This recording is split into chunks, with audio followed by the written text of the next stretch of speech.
बड़ी खबर के साथ बुलेटिन की शुरुआत करते हैं। गुरुग्राम में वाइन शॉप पर जो फायरिंग हुई थी, इस मामले में पुलिस के हाथ कामयाबी लगी है। एक और आरोपी को गिरफ्तार कर लिया गया है। आपको बता दें कि गिरफ्तारी के बाद आरोपी ने बड़ा खुलासा किया है। इस वाइन शॉप पर जो आरोपी था वो जबरन कब्जा करना चाहता था और इसीलिए यहां पर फायरिंग हुई थी और आगे की कार्रवाई में फिलहाल पुलिस जुटी हुई है। तो बड़ी खबर इस वक्त के गुरुग्राम से, और आपको बता दें कि ये वाइन शॉप के अंदर फायरिंग हुई थी जिसमें 2 लोग घायल हो गए थे, एक की मौत भी हो गई थी इस फायरिंग की वजह से। और फायरिंग करते हुए ये आरोपी वहां से फरार हो गए थे।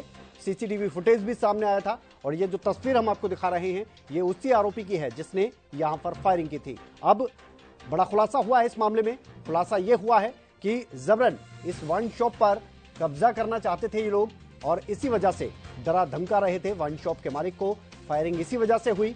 पुलिस ने एक और आरोपी को गिरफ्तार किया है इस मामले में। तो ये बड़ा अपडेट है गुरुग्राम में। आपको बता दें कि वाइन शॉप पर फायरिंग हुई थी और जब ये फायरिंग हुई उस समय कई जो कस्टमर थे, जो ग्राहक थे, वो वाइन शॉप के अंदर मौजूद थे, जिनमें 2 लोग घायल हो गए थे, एक की मौत हो गई थी बाद में इलाज के दौरान। पुलिस ने अब इस मामले में एक्शन लेते हुए एक और आरोपी को गिरफ्तार कर लिया है और जब इससे पूछताछ हुई है तो यह खुलासा हुआ है।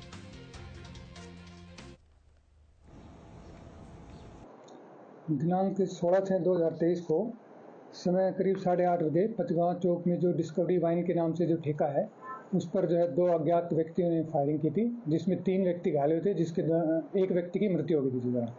इसमें हम पहले ही एक आरोपी को गिरफ्तार कर चुके हैं तथा कल शाम को हमने एक अन्य आरोपी दयाराम नाम के व्यक्ति को और गिरफ्तार इसमें किया है। कौन है सर ये दयाराम और क्या है, क्या कनेक्शन था इस घटना से?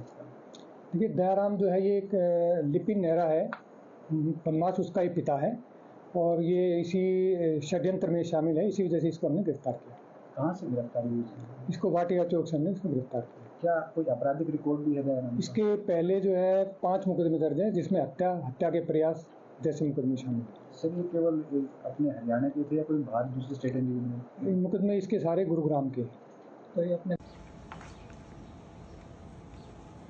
फिर हम आपको दिखा रहे हैं और ये वही आरोपी है जो कि वाइन शॉप में जो फायरिंग हुई थी उसमें शामिल था। अब इसको गिरफ्तार किया गया है और यह खुलासा हुआ है कि ये वाइन शॉप पर जबरन कब्जा करना चाहते थे और इसीलिए दहशत फैलाने के लिए इन्होंने फायरिंग की थी और उस फायरिंग में एक व्यक्ति की मौत भी हो गई थी। तो गुरुग्राम में जो वाइन शॉप के अंदर फायरिंग हुई उस मामले में पुलिस के हाथ ये बड़ी कामयाबी लगी है। एक और आरोपी को गिरफ्तार कर लिया गया है।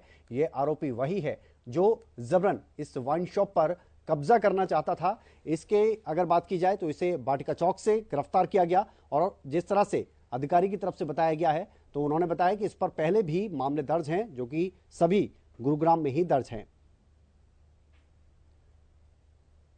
तो कुछ दिन पहले का ये मामला जब वाइन शॉप के अंदर घुसकर, ये 2 तस्वीरें हम आपको दिखा रहे हैं, इसके जरिए आप समझ सकते हैं इस पूरे मामले को। ये उस दिन का तस्वीर का अगर बात की जाए तो उसके जरिए हम आपको ब्रीफ कर रहे हैं कि जब फायरिंग हुई थी वाइन शॉप के अंदर का वो सीसीटीवी जहां पर 2 आरोपी पहुंचते हैं, दाखिल होते हैं और ये वहां पर फायरिंग करते हैं। फायरिंग करने के बाद ये यहां से फरार हो जाते हैं। इस फायरिंग में आपको बता दें कि 2 कस्टमर जो कि अंदर मौजूद थे वो घायल हो गए थे, इनमें से एक की मौत हो गई थी। दूसरी तस्वीर, आरोपी को गिरफ्तार कर लिया है पुलिस ने। इससे पहले एक आरोपी को गिरफ्तार किया गया था, अब दूसरे आरोपी को भी गिरफ्तार कर लिया गया है।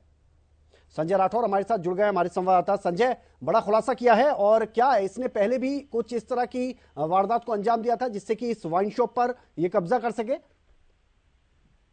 जी बिल्कुल विनय, मैं आपको बताना चाहूंगा गुरुग्राम पुलिस को एक और बड़ी कामयाबी हाथ लगी है, क्योंकि जिस तरीके से बीते शुक्रवार को पचगांव स्थित एक वाइन शॉप के ऊपर 2 हमलावरों ने अंधाधुंध फायरिंग की थी, जिसमें कि 19 राउंड फायर किए गए थे, जिसमें 3 लोगों को गोली भी लगी थी और उसमें से एक की मौके पर ही मौत हो गई थी। अब उसी पूरे मामले में गुरुग्राम पुलिस तफ्तीश कर रही थी और अलग अलग टीम तमाम आरोपियों को पकड़ने के लिए बनाई गई थी। अब इसमें लिपिन नेहरा जो कि गैंगस्टर है, लॉरेंस बिश्नोई का खास है और अभी कनाडा में बैठ के इस पूरे वारदात को उसने वहां से प्लानिंग की थी और यहाँ पर इस शराब के ठेके को वो अपने पिता के नाम पे कराना चाहता था और उसके बाद इस ठेके को वो चलाना चाहता था। इससे पहले लिपिन नेहरा ने जो ठेके के मालिक है उनको भी फोन कर धमकी दी थी, और उसके बाद जब उन्होंने इस चीज को मानने से इनकार कर दिया तो उनके ठेके पर जाकर जानलेवा हमला करना चाहा, जिसमें कि 3 अन्य लोगों को गोली लगी थी जो कि वहां पर शराब खरीदने आए थे, जिसमें कि एक की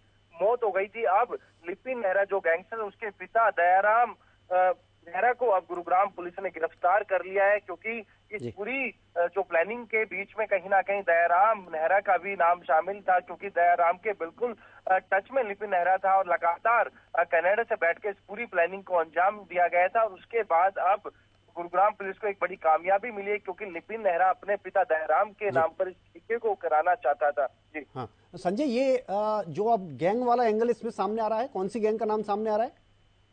जी बिल्कुल, मैं बताना चाहूंगा लगातार लॉरेंस बिश्नोई गैंग के ये संपर्क में है, क्योंकि लिपिन नेहरा का जो बड़ा भाई है पवन नेहरा, वो भी एक बड़ा गैंगस्टर है। गुरुग्राम में भी 13 हत्या मामले में भी उसका नाम सामने आया था, और उसके बाद पंजाब की एक जेल में जो है पवन नेहरा जेल के अंदर है। और उसके बाद हम बात करें सिद्धू मूसेवाले हत्या से भी कहीं ना कहीं इनके तार जुड़ रहे हैं लिपिन नेहरा ने, क्योंकि गुरुग्राम पुलिस ने एक बड़ा खुलासा किया है। लॉरेंस बिश्नोई के जो शार्प शूटर थे उसमें 2 शार्प शूटर को इसने पिस्टल भी मुहैया कराई थी जब सिद्धू मूसेवाले मर्डर करने के लिए वो जा रहे थे। तो ऐसे में कहीं ना कहीं लॉरेंस बिश्नोई के काफी नजदीकी माने जाते हैं पवन नेहरा और लिपिन नेहरा। और ऐसे में अब गुरुग्राम में वर्चुअस की लड़ाई, क्योंकि इससे पहले भी लॉरेंस बिश्नोई गैंग ने 2 सगे भाई की जो हत्या कराई थी, जो कि शराब व्यापारी था, और उसके बाद एक बार फिर कहीं ना कहीं शराब के कारोबार में अपना रसूख और अपना दबदबा बरकरार रखने के लिए इस तरीके की जो वारदात है उसको अंजाम दिया गया। क्योंकि ऐसे में लिपिन नेहरा की एक ऑडियो है